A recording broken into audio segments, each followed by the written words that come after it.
आएंगे। तो रजोगुण बढ़ गया तो आप ब्रह्मा हो गए।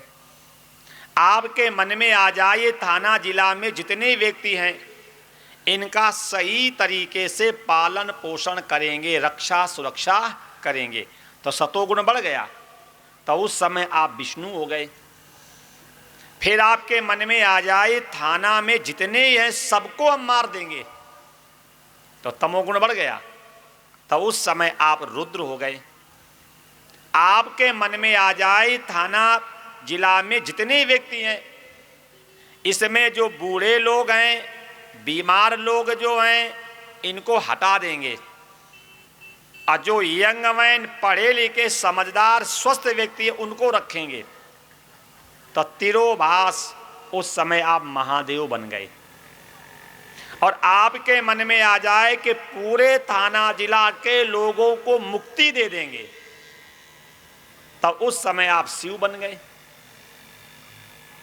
जैसे एक जगह पर बैठ करके आपके मन में 5 विचार आते हैं, ऐसे एक ब्रह्म के 5 संकल्प हैं। जब सृष्टि करनी होती है तब ब्रह्मा बन जाते हैं, जब सृष्टि को पालना होता है तब विष्णु बन जाते हैं, जब सृष्टि का संहार करना होता है तब रुद्र बन जाते हैं, जब सृष्टि में परिवर्तन करना होता है तब महादेव बन जाते हैं, और जब सृष्टि का कल्याण उद्धार करना होता है तब वो शिव बन जाते हैं। ये भगवान शंकर ने ब्रह्मा और विष्णु को समझाया, इसलिए तुम अभिमान मत करो। जो तुम्हारे मन में यह अभिमान है कि मैंने सृष्टि की है, और आपके मन में ये अभिमान है कि मैंने सृष्टि का पालन किया है, आप लोग निमित्त हो। ये पांचों के पांचों काम मेरे हैं। अब भगवान शंकर समझा रहे हैं कि तुम्हारा अंतःकरण दूषित है, और अंतःकरण दूषित होने के कारण आप मूल को भूल गए हैं, और मूल को भूलने के कारण ही तो आपस में लड़ रहे हो, टकरा रहे हो।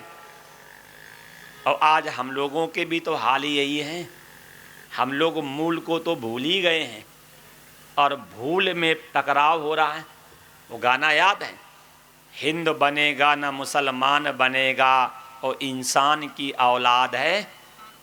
अच्छा, ये बातें उनको याद हैं जो भड़काते हैं।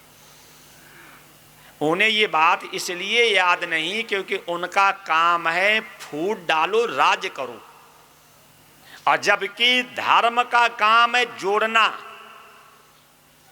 और जहां तोड़ने की बात की जाए वो धर्म नहीं है, वो आडंबर है। धर्म का काम है जोड़ना, धर्म का काम है छुआछूत जात पात को हटाना, धर्म का काम है ऊंच नीच को हटाना। अच्छा, आज धर्म के नाम पे ये हो रहा है क्या? क्यों? क्योंकि अगर तुम्हें हम लड़ाएंगे नहीं और तुम में फूट डालेंगे नहीं तो हम लोगों की रोटी सीखेंगे भी नहीं। बस मेरा तो एक ही सिद्धांत है, धर्म का काम है जोड़ना, और अपने जितने भी ग्रंथ हैं ये जीव मात्र के लिए लिखे हैं। अपने 18 पुराण, 18 उपपुराण, 2 इतिहास, 4 वेद, 6 शास्त्र और 251 उपनिषद। आप किसी भी ग्रंथ को पढ़ लीजिए, वो ग्रंथ जीव मात्र के लिए लिखे गए। अपने ग्रंथों में ना कहीं हिंदू है, ना कहीं मुसलमान है, ना कहीं सिख है, ना कहीं ईसाई है। क्या लिखा है? ईश्वर अंश जीव अविनाशी, चेतन अमल सहज सुख राशि, सोई माया बस भयउ गुसाई, बंधु कीर मर कट की नाही। अगर ये बातें हम लोगों को याद बनी रहें तो मेरे हिसाब से समाज में इतना ज़्यादा विघटन, इतनी ज़्यादा अशांति और इतना ज़्यादा कलह हो नहीं सकता। वही तो लगता है कि जो भटके हैं आज वही तो गद्दी पर बैठ करके हमें समझा रहे हैं। जिनके जीवन में समता नहीं है, जिनके जीवन में समझ नहीं है, जिनके जीवन में विवेक नहीं है, आज वही तो बरासन पे बैठ करके हमें समझा रहे हैं। देख लो, भगवान शंकर कह रहे हैं और वही बात मंच के माध्यम से मैं आपको शेयर कर रहा हूं। भगवान शंकर ब्रह्मा विष्णु से कह रहे हैं, अगर ज्ञान की प्राप्ति करनी हो तो हमें सफेद शिवलिंग का पूजन करना चाहिए। अगर बल की प्राप्ति करनी है तो हमें लाल शिवलिंग का पूजन करना चाहिए। अगर हमें धन की प्राप्ति करनी है तो हमें पीले शिवलिंग का पूजन करना चाहिए। अगर हमें मारण, मोहन, संभोवन, वशीकरण, स्तंभन, तो हमें काले शिवलिंग का पूजन करना चाहिए। कल भी मैंने कहा था, मंदिर बनवाने से नरक की प्राप्ति होती है।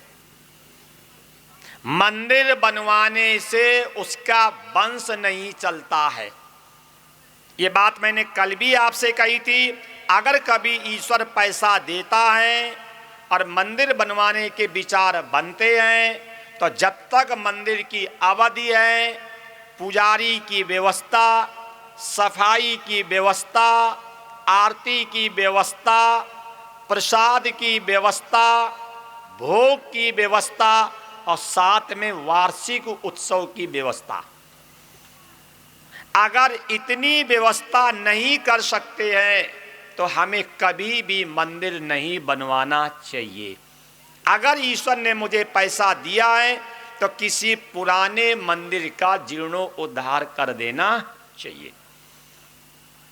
भगवान शंकर कह रहे हैं, ब्राह्मण को सफेद शिवलिंग की स्थापना करवानी चाहिए, क्षत्रिय को लाल शिवलिंग की स्थापना करवानी चाहिए, वैश्य को पीले शिवलिंग की स्थापना करवानी चाहिए और शूद्र को काले शिवलिंग की स्थापना करवानी चाहिए।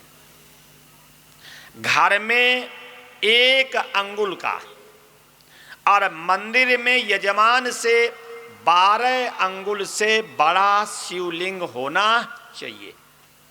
क्यों? घर में शिवलिंग की स्थापना इसलिए नहीं करवाते हैं क्योंकि अगर आपने घर में शिवलिंग की स्थापना करवा दी, घर में किसी न किसी का जन्म होगा, सूतक लगेगा, परिवार में किसी न किसी व्यक्ति की मृत्यु भी होगी तो सूतक लगेगा। अब घर में अगर आपने मूर्ति लगवा दी, स्थापना करवा दी, अब सूतक के दिनों में बताओ मूर्ति कहाँ जाएगी?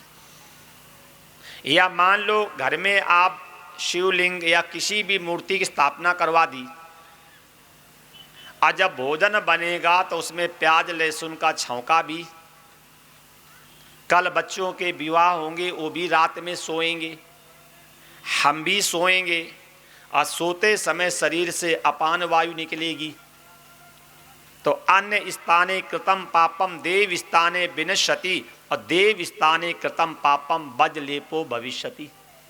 अन्य स्थान पर किया हुआ पाप देव स्थान पे नष्ट होता है और देव स्थान पर किया हुआ पाप वज्र के समान भोगना पड़ता है। वैसे हमारे वास्तु में लिखा है, मंदिर, गुरुद्वारा, चर्च, मस्जिद नगर और गांव से 1 मील दूर। किस लिए? क्योंकि ये शुद्धि चाहते हैं, शांति चाहते हैं और साथ में पवित्रता चाहते हैं। शास्त्र में तो ये लिखा है कि शमशान जो है वो चौराहे पे होना चाहिए और मंदिर जो है बोले एकांत में होना चाहिए।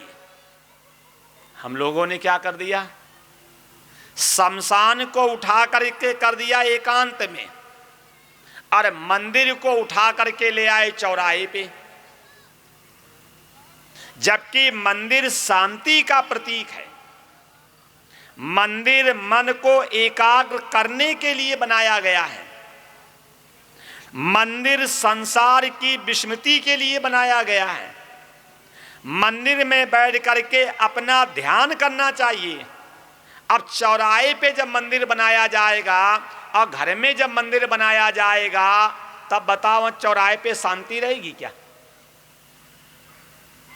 और शमशान को चौराहे पे इसलिए बनाते थे जाकि जब वहां पे मुर्दा जलेगा तो उसको देख करके मेरे मन में वैराग्य आएगा।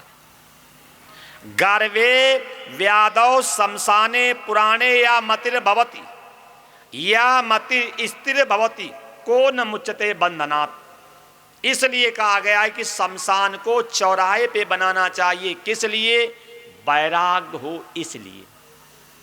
लेकिन हम लोगों ने अपना मन माना कर लिया कि मंदिर को उठा करके ले आए चौराहे पे और शमशान को उठा करके ले गए एकांत में। और सुनो, भगवान शंकर समझा रहे हैं, अगर हमें मुक्ति चाहिए तो हमें शिव जी का पूजन करना चाहिए, और अगर हमें भोग चाहिए तो हमें भगवान शंकर की पूजा करनी चाहिए। अगर हमें मुक्ति चाहिए तो हमें प्रणव माने ओम मंत्र का जप करना चाहिए। अगर हमें भोग चाहिए तो हमें नमः शिवाय का जाप करना चाहिए। ये सुन लो, ये बातें शिव पुराण की हैं।